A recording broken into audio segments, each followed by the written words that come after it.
به نام خالق یکتا و به نام کشور از ما افغانستان، پروگرام تلویزیون نوید آغازگر می شما و شما هموطنان و عزیزان که همین لحظه ما و محترمه نجیب جان درویش تماشا می دارین. عرض سلام دارم و بر شما از بارگاه خداوند صحت، سلامتی و خوشبختی آرزو دارم تا بتانین پروگرام های تلویزیون جهانی و پر افتخار بهار هم تماشاگر باشین و برنامه تلویزیون نوید همچنان.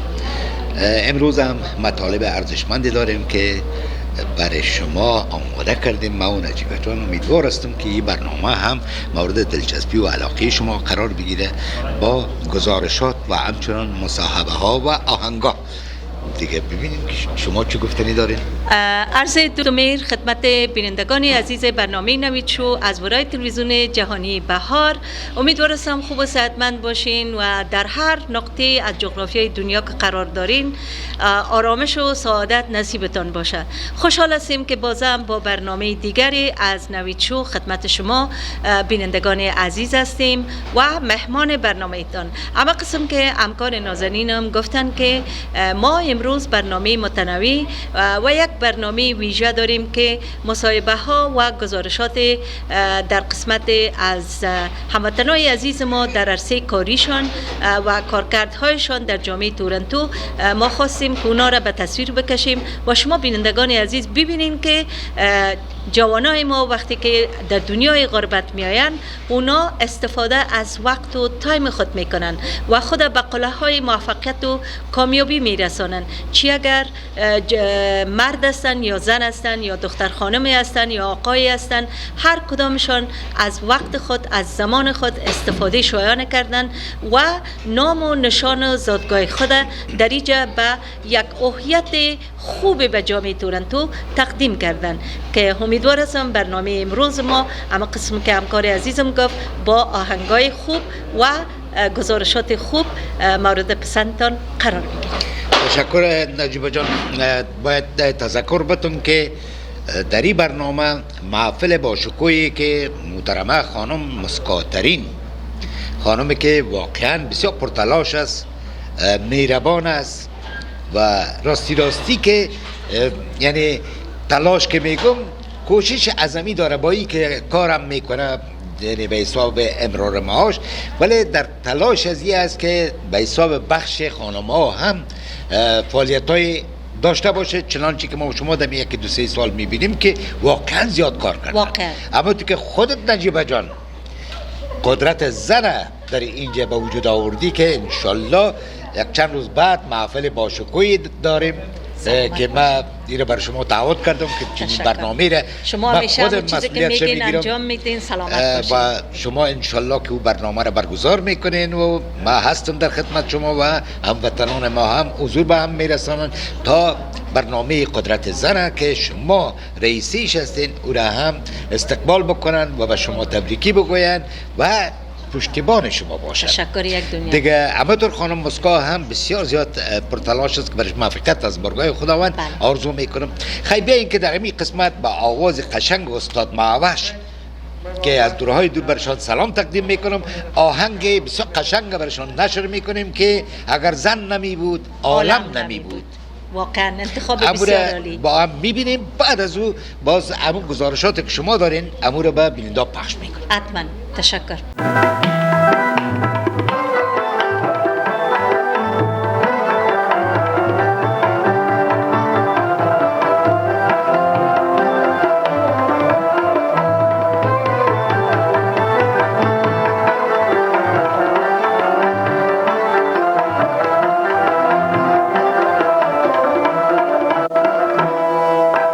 اگر زن نمی بود عالم نمی بود.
welcome to the stage Mr. Mahsouda Chekzaidi. He's an advocate and a political activist, and then he's going to invite a friend to have a talk here for us.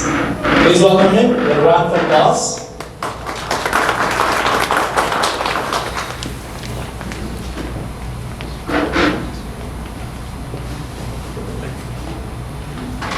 سلام و احترامات خدمت تمام میهمان حاضرین تقدیم میکنم. جای بسیار خوشی است که دوستای خوبه و یک موضوع بسیار مهم که مملکت ما در حالت که هست فعلا چقدر ضرورت داره و اشخاصی که فعلا نمیشه تشریف داره و باقی برای کارکنان از این برنامه تشکری میکنم از ایشان و میخواستم گفتار زیاد بود چون نظر با وقت میخوایم که با بسیار کوتاهی انشاءالله حتما قصای زیاد داریم و متباقیش میمونیم کدام وقت دیگه از نظر وقت میخوایم که من بسیار کوتاه صحبت کنم و تشکری از همه کنم انشاءالله باز به تماس میباشیم. شما فقط افغانی را یعنی بخواهیم با شما صحبت کنم وقتتان با بعد از آمدن کنید دوباره به خاطر که ما میخوایم احوال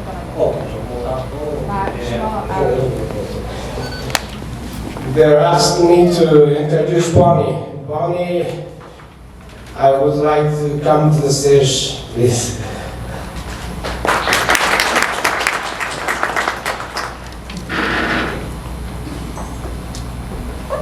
Good afternoon and salam alaikum, everyone. My name is Bonnie Crombie. There we go. Let me share with you a little bit about my background and why I thought it was important to come today. Closer to the mic. I have had this opportunity to have a distinguished career. 20 years in business, then I became a member of parliament. I was the mayor of the city of Mississauga for almost a decade, and currently I'm the leader of the Ontario Liberal Party for now, but I'll be leaving that position soon. But I wanted to let you know what drove me and why I'll say to you that I will never be silenced.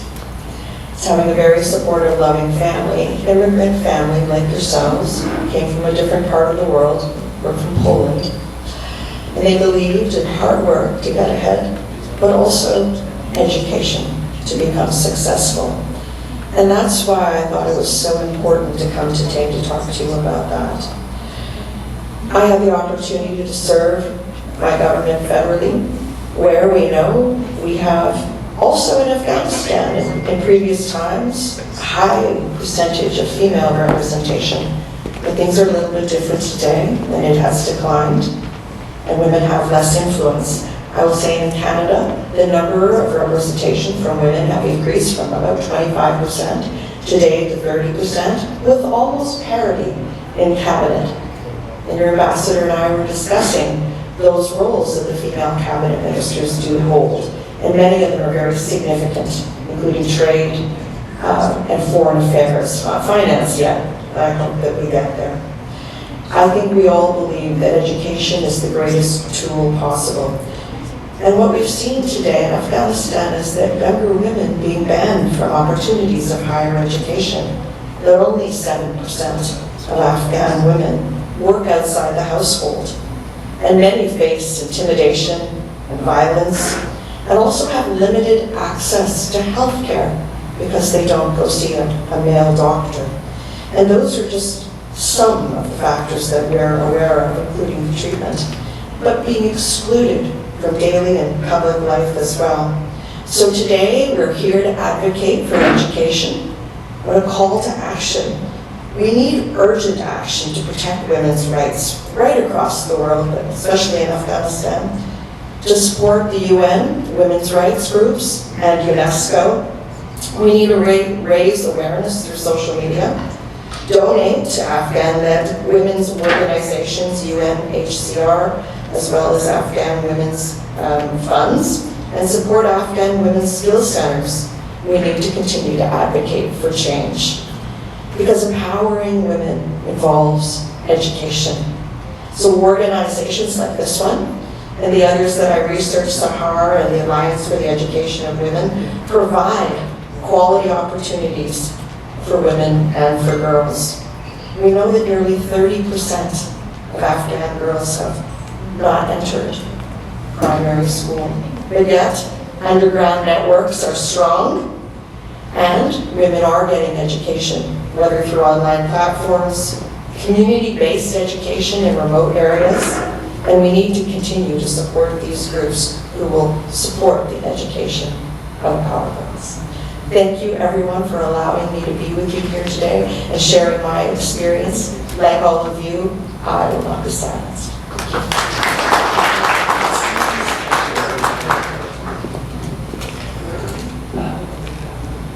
So thank you so much. You are a living testament to empowering women and what they can do, and that's what we're trying to achieve for Afghanistan as well. For all her service, CHI has basically secured appreciation letter, and we would like to ask Mr. Chibzit to come also here and Ms. Muslatri. And the reason I asked earlier Mr. Chibzit to come and introduce her because he knows her very well for a long time, how much impact she has had on the communities here. So please come here, both of you. Present your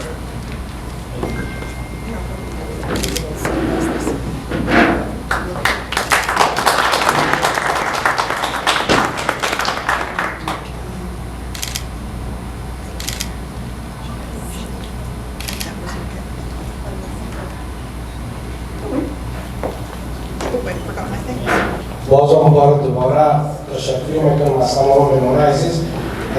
فقط من میخواستم درباره بانی چیزایی که سالهاست 3 decades that we know each other, how her hard work from where it started, a young lady with a small family, how we went through those journeys, up and downs, and federals, then provincial and municipal and everything. She's one of the with the ambassador was talking about the women's role in politics. In Canada, we had only one strong lady, God bless her, today she's not with us, Ms. Hazel McCallion. And the entire Canada was worried that who can be replacing Hazel.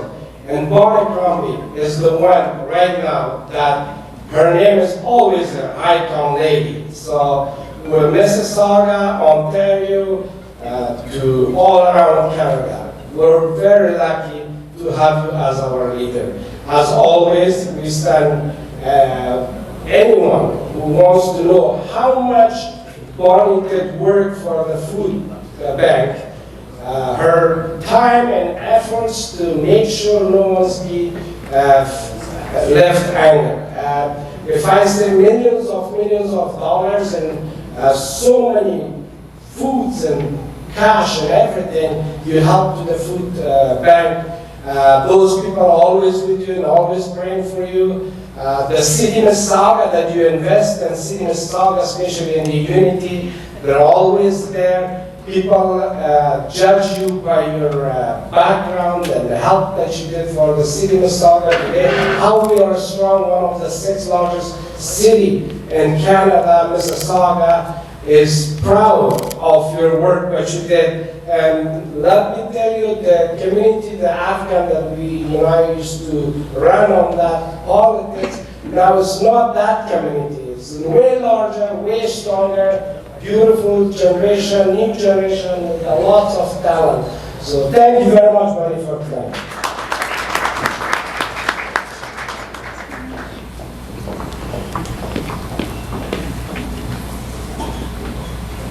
سپاس فراوان از آقای مسعود حشیسه.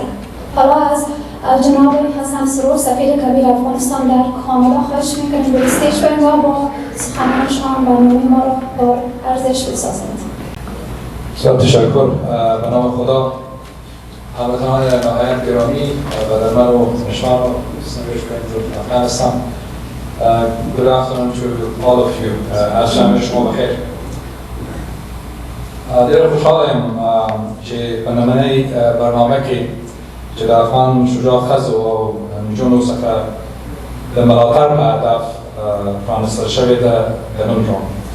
از خانم کریم و همکاران گرامیشان به خاطر برگزاری این برنامه و تلاش و تعهد همیشگیشان در حمایت از زنان و دختران شجاع افغانستان تشکر میکنم. It's also always deeply encouraging and a truly pleasure to see friends of Afghanistan come together with our community leaders and activists to reflect on the tragic situation facing Afghan women and girls in Afghanistan and to basically explore ways to strengthen our collective response to the ongoing tragedy. همانطوری که همه ما شما مطلع هستیم فعلا متاسفانه در افغانستان یک بحران چند وجهی وجود داره که هر روز در حال عمیق‌تر شدن است. و یکی از وجوه مشخصه این بحران چند وجهی یک سیستم آپارتاید جنسیتی است که متاسفانه مشکلات و محدودیت‌های بسیار زیادی بر زنان و دختران در افغانستان تحمیل کرده. متاسفانه رویکرد طالبان مبتنی بر مطلق گرایی، انعطاف ناپذیری و دیگر ناپذیری است و مخصوصاً دشمنی با زنان و دختران در محور رویکرد سرکوبگرانه طالبان قرار دارد. از طریق تعداد بسیار زیادی از فرامین در 4 سال گذشته طالبان به صورت سیستماتیک در حال محدود ساختن حضور و فعالیت زنان در حوزه عمومی و در عرصه‌های مختلف جامعه بودند. در واقع زنان و دختران افغانستان از ابتدایی‌ترین حقوقشان از جمله حق آموزش، حق کار و دسترسی به عدالت محروم کردند. برنامه امروز به سایر برنامه‌ها و ابتکارات مشابه از طریق افزایش آگاهی و برجسته ساختن مشکلات و چالش‌های زنان در واقع به موثریت و انسجام تلاش‌های دادخواهی در ارتباط با افغانستان کمک و از این منظر بسیار قابل قدر و قابل ستایش است.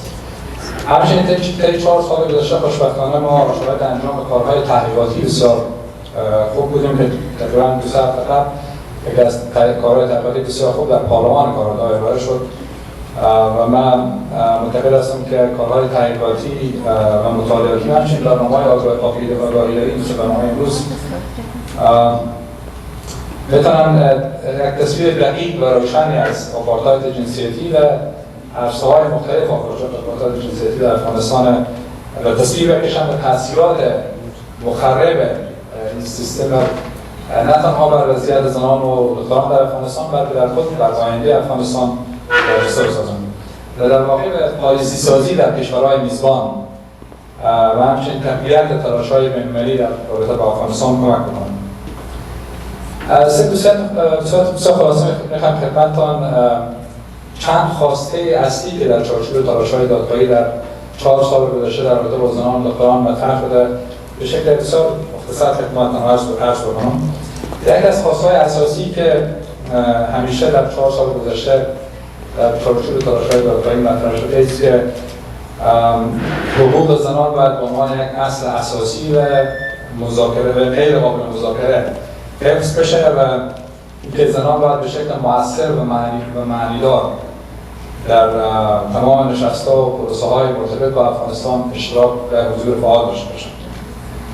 یکی از خواسته‌های دیگر تقویت مکانیزم‌های پاسخگویی است که در این زمینه همواره بر اهمیت استفاده مؤثر از مکانیزم‌های بین‌المللی از جمله محکمه عدلی بین‌المللی و همچنین محکمه جزایی بین‌المللی در زمینه پاسخگو ساختن طالبان در رابطه با موارد مختلف نقض حقوق بشر از جمله نقض حقوق زنان در افغانستان تاکید شده.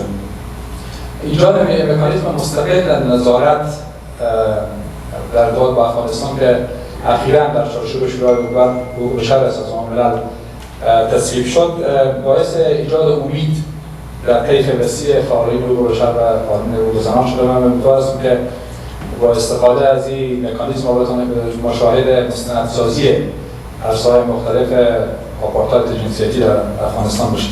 همچنین خوشبختانه کمپاین شناسایی آپارتاید جنسیتی در 4 سال گذشته مخصوصاً در چند ماه اخیر پررنگ‌تر و گسترده‌تر شده است.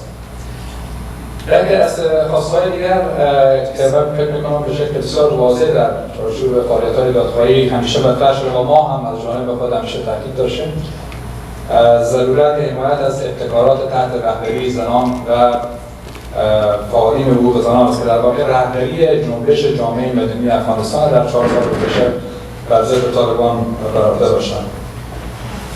اما در این چارچوب امیدوار هستم که در آینده شاید حمایت‌های بیشتر و معنادارتر از نهادها و ابتکارات همچون سازمان ابتکارات بشردوستانه کانادا باشیم.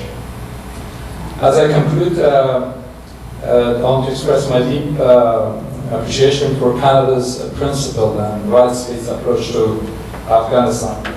Canada's leadership in championing human rights on the international stage remains indispensable and very much important.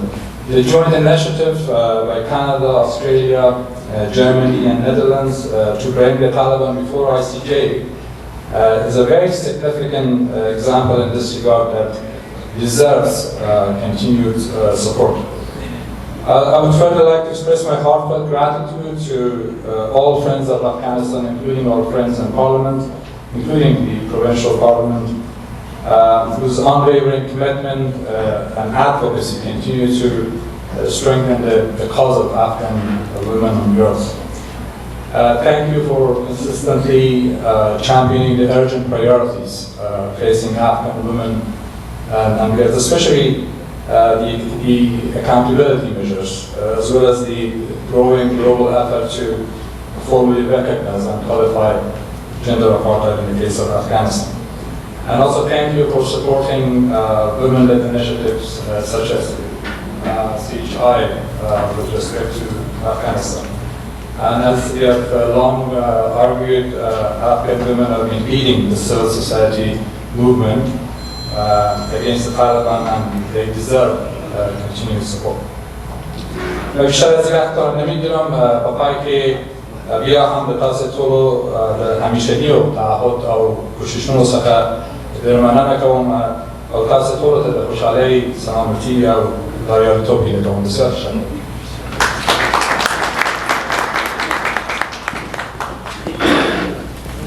تشکر بسیار زیاد جناب سفیر صاحب.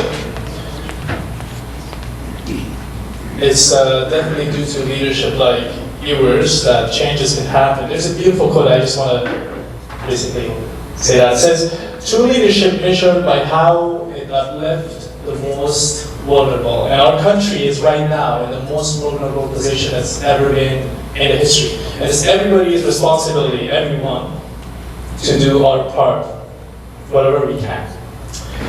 At this point, I would like to ask another leader in the community, respected Sharif Sabawi.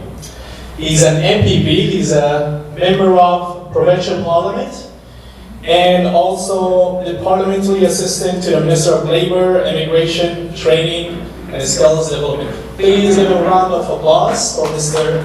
Sabawi. Assalamu alaikum. I'm very glad and honored to be joining you today. I'd like to thank CFI for their advocacy. I'd like to thank Muska for all their effort to bring that to spotlights. As being a first generation immigrant 31 years ago, 30 and week ago, I arrived to Canada as a new immigrant to Canada. And I basically gone through the same cycle, the same route each one of you gone through. Arrive, start from scratch, all your credentials are not recognized, start in Tim Horton, then pick up and get back your career and advancing career. And education is one of the best things you can escalate or uplift your skills. And I can remember, like, when I came to Canada, I have a Bachelor in Engineering from a very reputable university, Alexandria University in Egypt, one of the oldest. Second university was built in Africa, more than maybe almost 100 years when I was studying it. And they said if you get any course here for a week, it might be recognized better than your bachelor. That was very heartbreaking to hear. So I would always say to everyone, education is the way to do this. It's the way to improve. Even if you're in a job, to have to get a course or to get a degree will allow you to apply for a higher job. So education is the only way to advance you.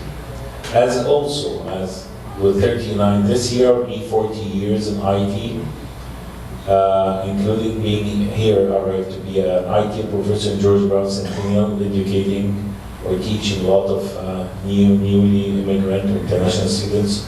I would say education is the only way to go. Being an international student or being a Canadian is the only way to get advanced, is to get a course or training.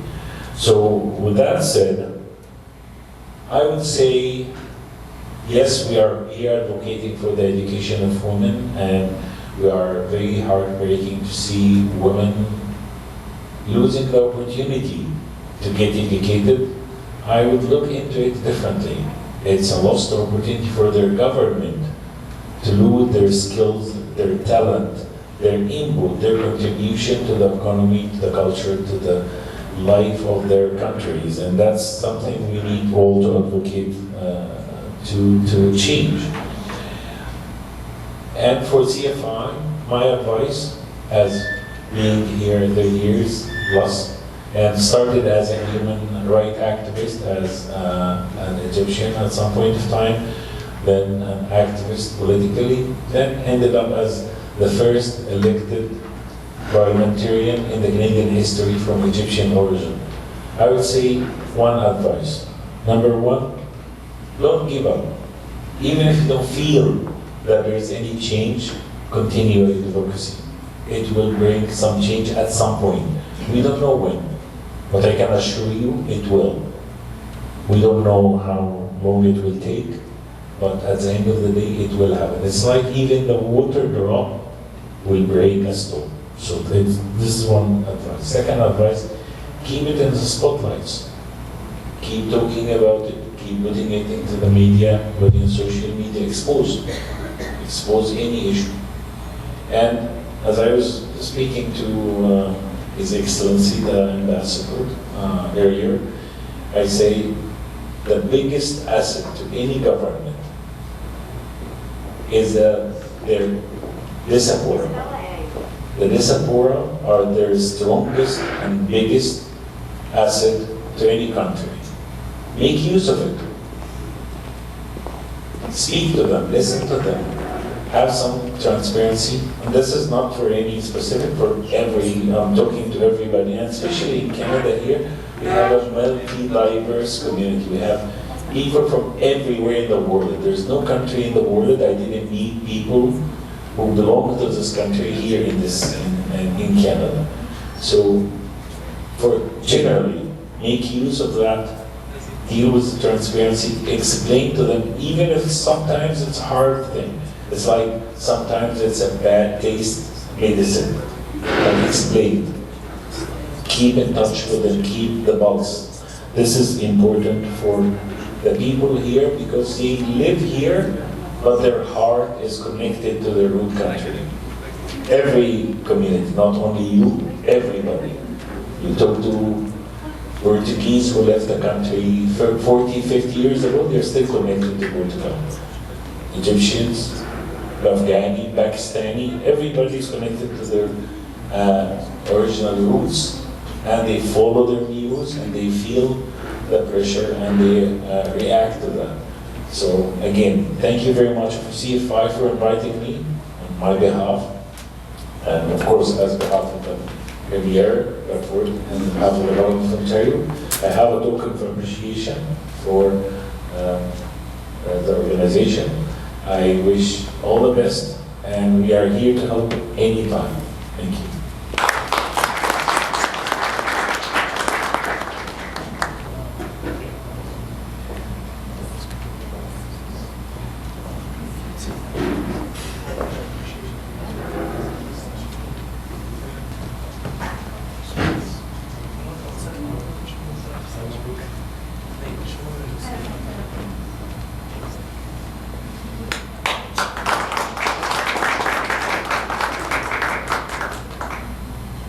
سرزمین ما زنان افغان در دل تاریکی‌های استرکاب و خشونت چراغ امید را روشن نگه داشتند. آنان که با شجاعت بی همتا صدا زدند و فریاد کشیدند تا عدالت و آزادی برای خود و نسل‌های آینده تحقق یابد. این مبارزان خاموش با هر گام، با هر نوشته و با هر شعار نشان دادند که هیچ حاکمیت ظلم آمیز نمیتواند اراده یک زن آزاد را قید کند. امروز ما به پاس شجاعت و استقامت و قلب‌های بیباک آنان ایستاده‌ایم و عهد می‌بندیم که صدایشان را از دورترین کوه‌ها تا بلندترین قله‌ها و شهرها به گوش جهانیان می‌رسانیم. و یکی آن زنانی هستند که از داخل کانادا مبارزاتشان را آغاز کردند. خانم مسکاترین و مانند از آن 10 زنان اینجا می‌آیند صحبت‌های خود را با شما شریک می‌سازند که امروز ما شاهد این برنامه‌شان هستیم و افتخارشان.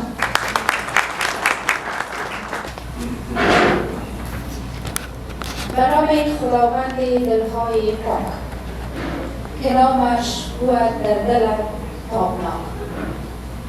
Ladies and gentlemen, dear sisters and brothers, greeting and sincere respect to you all. I would like to kindly thank for friends and guests or we are gathering here with us today. With your kind permission.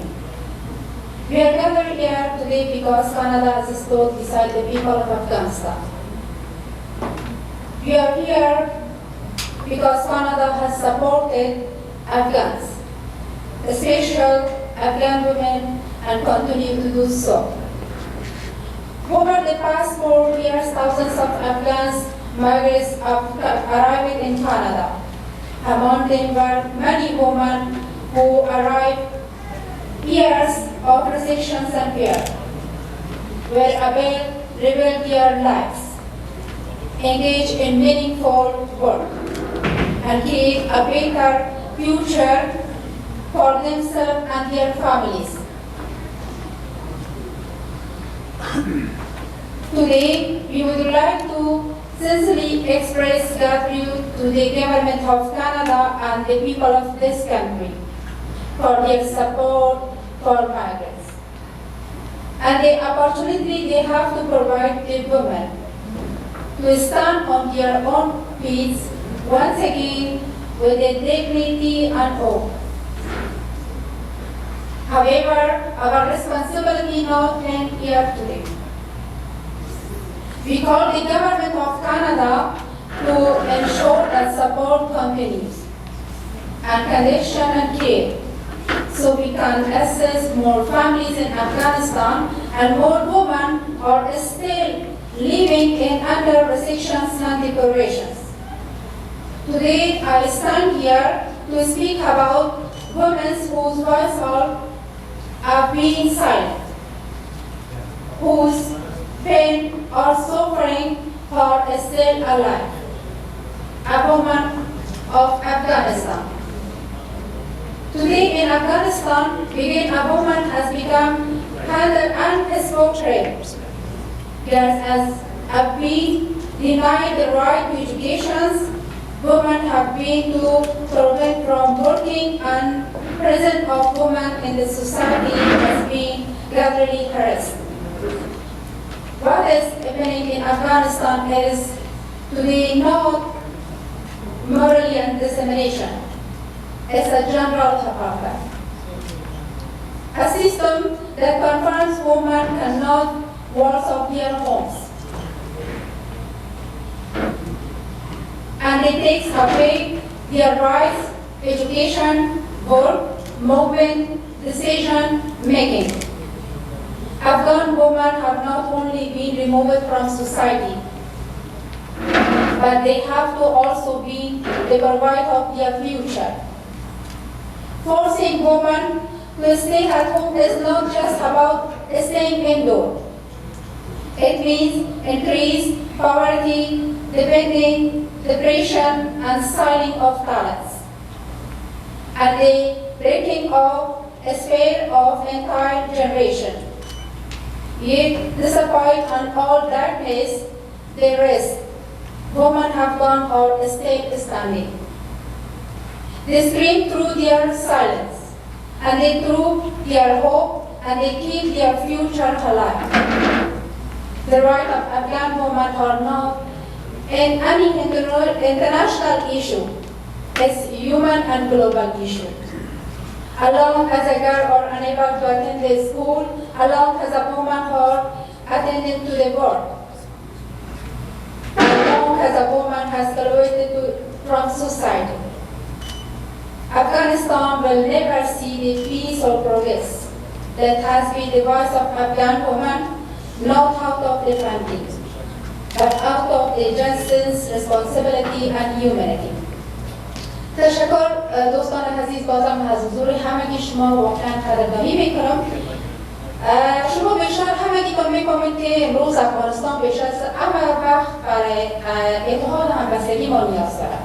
وقتی که نام از زن افغانستان میگیریم، تنها بسته شدن در مکتب افغانستان نیست که بسته شدن در مکتب و پنتون دانشگاه باشه و یا هم ممنوعیت از کار در اجتماع باشه یا حضور اجتماعیش باشه، بلکه وقتی که نام از زن افغانستان میگیریم یعنی شکستن یک نسل هستند و یا نابود ساختن آینده یک ملت هستند، خاموش کردن صدا است و از بین بردن امید است. در جامعه‌ای که زن به انزوا باشه و در یک کنار گذاشته شود، در اون جامعه عدالت و صلح نیست و هیچ وقت صلح و عدالت حکم فرما نمیشه. بیاییم دست به دست هم بدیم به خاطر زنهای افغانستان تا بدانیم کار انجام بدیم. بیاییم دوستان همه ما از اتحاد و اتفاق کار بگیریم، همبستگی داشته باشیم. بیاییم دور از تعصب قومی، زبانی، ملیتی افغانستان را تقسیم بندی نکنیم. افغانستان خانه مشترک همه ما شماست. همه ما گل یک باغ هستیم. بیاییم صدای زن افغان باشیم، نه از روی ترحم بلکه از روی انسانیت، عدالت و مسئولیت. گاهی دلت از زنانگیت میگیرد، میخواهی کودک باشی، دختر بچه کوچک که بدون کدام ترس و اراز بدانی سر به سر زانوی بانی و هشت بریزی. اما اگر زن باشی دلت بغض میکنم، نمیتونی که صدایت را بلند کنی و صدای دفن میشه. او هم زن افغانستان. من افغانم، همین است هویت من، همین تاریخ و این است شبکه من. منم گمگشته تاریخ انسان، منم پیمانه و مدهوش دوران. منم امین آواره به هر در، رضایم ناله و کوزه هم زد. من آتش و آتش زده‌ام، آتش شهارم، سرود خسته را بار بار می نگارم. من افغانم، من افغانم، من افغانم. یه آهنگ باز آرام هست.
السلام عليكم ورحمة الله وبركاته.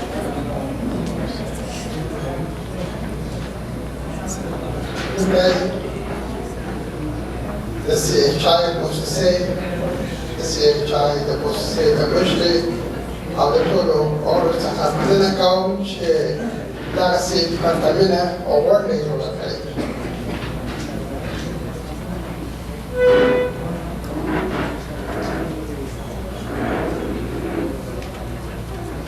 دیگه ولی صبح دیگه به خدا چی در افغانان و در مسافر و افغانان و ببخشید اخبار منز گریدن اخبار وطن سردمینی داشتونه او ځینې هغه وړاندیزونه پیشنهادونه او ځینې مهم مسایل باندې بحث کوي. واقعیت خدای چې نن افغانان په درو برخو ویشل سوي دي. یوه برخه افغانان په افغانستان کې ژوند کوي، هلته خپل ځینې ستونزې لري او هلته ځینې داسې مسایل شته چې په هغه کې هم هغه افغانان او هم په بهار کې افغانان ټول د هغه ستونزو و مشکلاتو په هکله کې جدي فکر بند بله ډله د افغانانو په همسایه هېوادو کې ده هغوی مهاجر دي کډوال دي د تېرو 3 کالو را په دې خوا د هغه کډوالو معصومو مظلومو کډوالو په مقابل کې ډېر ظالمانه برخوردونه وشول او لا هم د هغوی د بدنامولو په زور رسولو او د دې افغانانو د خپل هغه اصلي حقوقو څخه د محرومولو لړۍ لا جریان لري.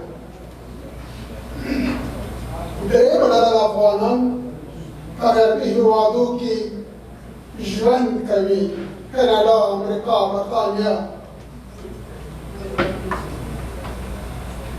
دغه درېیمه برخه د افغانانو چې په اروپا او په امریکا او کاناډا کې ژوند کوي، دغه افغانان ډېر زیات فرصتونه لري.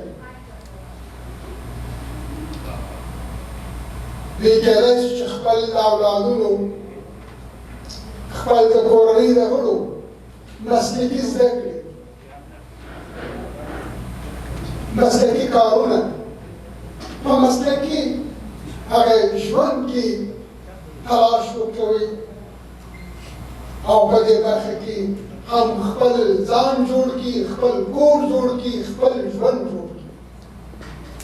ولې متاسفانه په ډېر تعصب سره باید ووایم چې یو شمېر موږ ناشکري کوو پر کوچني کوچني مسایلو سره اختلافونه، پر کوچني مسایلو باندې نفاق، حتی ځینو کې تر دې حده رسېږي چې خپل اصلي د مور و پلار په هویت باندې اشغال وکړي. او دا چې د مور و پلار ارزوګانې تر پښو لاندې کړي، په دې خوشحاله وي چې زه یا لایکس ډېر اخلم یا ځان ښیم چې زه دومره بااستعداده فکر لرم، لیکن په دې فکر کې نه دی چې هغه د مور و پلار ارزوګانې په ګور کې پرتې او د باندې د نفاق تخم شیندي، د باندې خپل د هېواد اصلي تاریخ، د هېواد هغه بهترین کلتور ته سلام رسوي.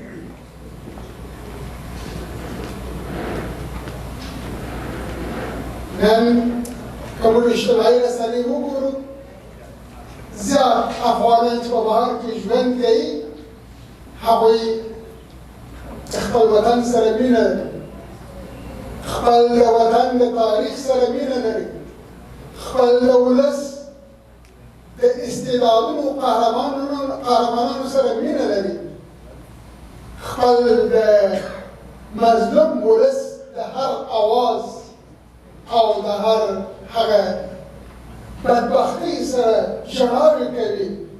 اما یو شمېر بدبختانه دلته موږ په داسې حال کې ګورو چې انحرافات کوي. ممکن هغه چې خپل د هویت سره مینه لري هغه به بل هویت اخیستی، اما نورو ته ولې دغسې خرابه لار وښیي؟ په دې کې د دوی ګټه څه شی ده؟ که په دې لاره باندې غواړي چې پر طالب فشار راوړي، د طالب د فشار باندې راوستلو باندې یوه لاره د بلې لاره نشته. ملي هویت، ملي حرکت، ملي دریځ او په دې لاره کې قرباني ورکول او په دې لاره کې په صحیح معناو باندې مبارزه کول، دا په یو څو خبرو نه کېږي. هغه په دې خبرو خبر هم نه دي، هغه خپل کار کوي. اما کوم وخت چې ملي دریځ، ولسي دریځ، قوي دریځ، قوي حرکت هر نوع ظلم به پای ته رسېږي، هر نوع ستم به پای ته رسېږي، هر نوع بېعدالتي به پای ته رسېږي.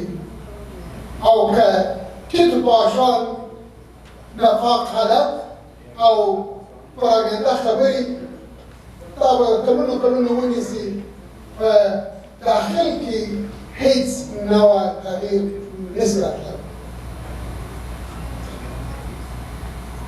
چون خوند وای ورونه وای چې وخت کم دی زه به خپلې خبرې پای ته رسوم. نن واقعیت خدا دی چې په نړۍ په ډېرو هېوادونو کې به جنجال وي، ستونزه وي، اما زموږ ستاسو په وطن کې اصلي څو ستونزې موجود دي. د دغو ستونزو د حل په خاطر د هر افغان وظیفه دنده ده چې خپل مسؤلیت ادا کړي. لومړی د نجونو مکتب په هر قیمت کې باید هلته خلاص، هلته د نجونو د خپل هغه حقونو څخه باید برخورداره وي. په دې برخه کې د هر خور مبارزه، د هر ورور مبارزه دا یو فرض. دوهم، د خوندو حضور په تصامیمو کې، د خوندو حضور په هغه ځایونو کې چیرې چې کار کېدای شي، دا حتمي خبره ده. هېڅ جامعه یو د خوندو د فعالیتونو نه د مشورو نه هغه پرمخ تللی حالت نشي لیدلی. موږ د خوندو ډاکټرانو غواړو، د خوندو انجینرانو غواړو او خوندي د زده کړو او د یو لوړ مقام ویزه کړه. دریم، ځینې وخت دا مسایل ډېر سره ګډوډ شي، اما واقعیت خو دا دی چې نن په افغانستان کې ټول مسلکي کدرونه فرار کړی دي یا د فرار په حالت کې دي. که د جمهوریت نظام کې خرابي وي نو د ډاکټر ګناه شي، د ډاکټر ولې فراره کېږي، انجینر ولې فراره کېږي، معلم ولې فراره کېږي، کسبکار ولې فراره کېږي. دلته یو سیستماتیک حالت دا دی چې افغانستان دی د یو پیړۍ شاته پاتې شي. دغه کدرونه چې مسلکي وه دا یا مایوسه یا فراره او یا د کار د پیونو په بل نه باندې وباسه وایستل شي.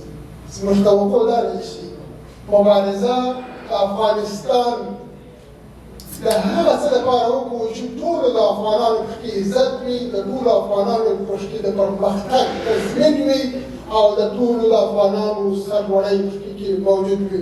والسلام علیکم ورحمة الله وبرکاته. ستاسو توجه لرم.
متل وایي مشرتوب په خبرو نه بلکې په عمل کې پیژندل کېږي.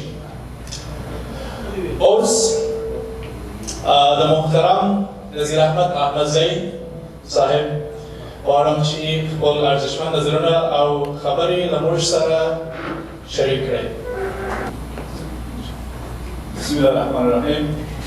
ډېرو معززو مشرانو، قدرمنو خویندو، ځوانانو، راغلو مېلمنو، السلام علیکم ورحمة الله وبرکاته. د هر څه دمخه د محترمې کور د دې د ټیم نه د زړه له کومې مننه کومه چې بیا هم تکرارا د افغانانو او د خویندو غږ په نن ورځ کې راوچت کړ. په دې کې شک نشته چې افغان خویندو خپل اواز د شهادت په سکنجه په بندیخانه د ژوند هر څه صفیان چې وکړي دا دوی په سر باندې اخیستي خپل اواز یې اوچت کړی ده او د نړۍ ګوټ ګوټ ته یې رسولی ده. اوس اصلي موضوع په څه کې ده او د دې ټولنې د نن ورځې هدف همدا دی چې ولې دا مشکل نه حل کېږي. مشکل په هغه چا کې ده چې د هیومن رایټس یا د ښځو په نوم باندې په میلیونونو ډالرو اخلي ډېر ښکلي دفترونه یې زموږ ته جوړ کړي دي او نړیوالو قوانینو په چوکاټ کې دوی سره صلاحیتونه دي، ولې له هغې نه استفاده نه کوي؟ دا یوازې د افغانستان موضوع نه ده، دا د یو مذهب موضوع نه ده، دا د یو رنګ د یوې ژبې موضوع مشکل نه ده، دا د نړۍ د ټولو خویندو مشکل نه ده. لکه څنګه چې جنګونه یو ملک محدود نه پاتې کېږي نړۍ کې خپرېږي او موږ تاسو یې ګورو دغه مشکل هم نړۍ ته د تلو والا ده تاسو ګورئ افغانستان کې خو هغه په ښکاره باندې مکتب د خویندو په مخ باندې بند ده مثلا کار ته نه پرېږدي حتی د ژوند هېڅ ازادي او حق نشي کړی او همدا محدودیتونه په نورو نړۍ کې اوس روان دي ډېرې خویندې د بعضې بدماشانو له وجې نه د بعضې مشغولیتونو له وجې ډېر نړۍ کې داسې نشي کولی په نیمایي کې درسونه خپل پرېږدي وجه یې چې ده که چېرې د افغانستان د خویندو اواز ته لبیک ویلی سوی ډېر مشکل یې حل کړی وای نن په نړۍ کې دا مشکل نه و دا د نړیوال په زړه ته واوري چې د افغان خویندو مشکل دا د یوې ورځې نه و د یوې میاشتې نه څو 5 کاله کېږي نو دوی بیا څنګه د هیومن رایټس دعوې کوي څنګه به دوی خپل ملتونه وساتي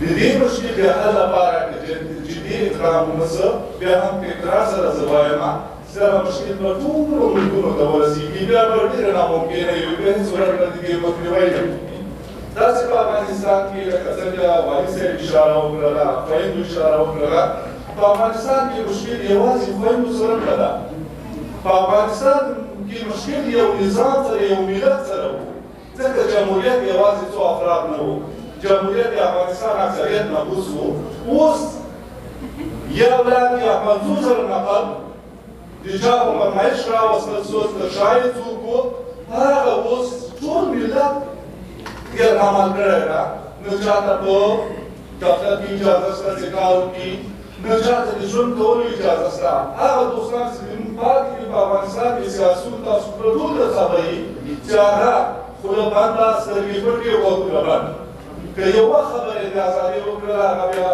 بېعزته کېږي هغه بندي کېږي او له موږ نه فرار کېږي اوس اکثریت موږ تاسو دلته یو چې دغه مجبوریت نه وای څوک به دې ته اړ سوي وو چې راغلي وای دومره لرې سفرونه کړي وای داسې یو سخت ژوند صحیح د کاناډا کې به موږ ویلو چې کاناډا د حکومت نه موږ مننه کوو چې هغه بشري مرستې به موږ سره کړي خو هغه څه چې زموږ ژوند ده زموږ رایده نسلونو کې دي هغه اندازه خو نشته ده ټول پرېشانه یو ټول درد به لري خو بیا راغلي یو زما ژوند به کوي خو زما ورور پاتې ده زما قوم پاتې ده زما عزیز پاتې ده هلته دغه خویندې چې فریاد کوي د تعلیم نه محرومه دي زه چې ما خپله لور مکتب ته ولرمه خو ما ته هغه دوکان کیسه کوته لرېږي چې آیا د بیومي که څه حالات دي که دلته 2 ورځې دي موږ تاسو ماشومان مکتب ته رانرسي موږ دا څومره بهتر دي موږ ځوریږو خو لنډه خبره دا چې بیا هم مننه زه په اقرار سره وایم چې د خپلو خویندو زه افتخار پرې کوم که هغه دلته په کاناډا کې که امریکا که په نړۍ څومره هېوادونو کې دي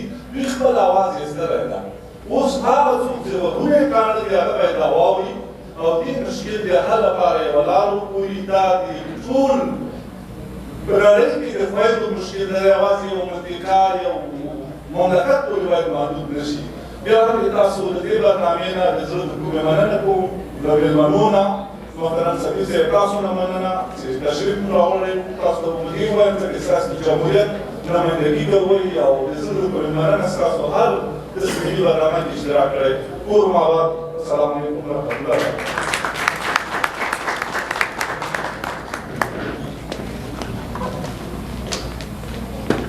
توصف فرمان از آقای احمدزی ممنون از حضور گرم شما عزیزان شما هستیم که اینجا ما لقب سخنران را اختیار کردیم اگر این گردهمایی نبود ما نمیتونستیم صدای مردم افغانستان باشیم ما اینجا برای نه زن نه دختر افغانستان مبارزه میکنیم ما برای مردم افغانستان از روی انسانیت مبارزه میکنیم نه تنها خانمان بلکه آقایان هم همچنان هستند در افغانستان که نمیتونن با خواست دلشان زندگی کنند همه زیر تبعیض هستند زیر یک چتر ظلم آمیز نفس میکشند فقط اینجا هست و دیگر کشورها همچنان هستند که صدای عدالت برای مردم افغانستان میبرند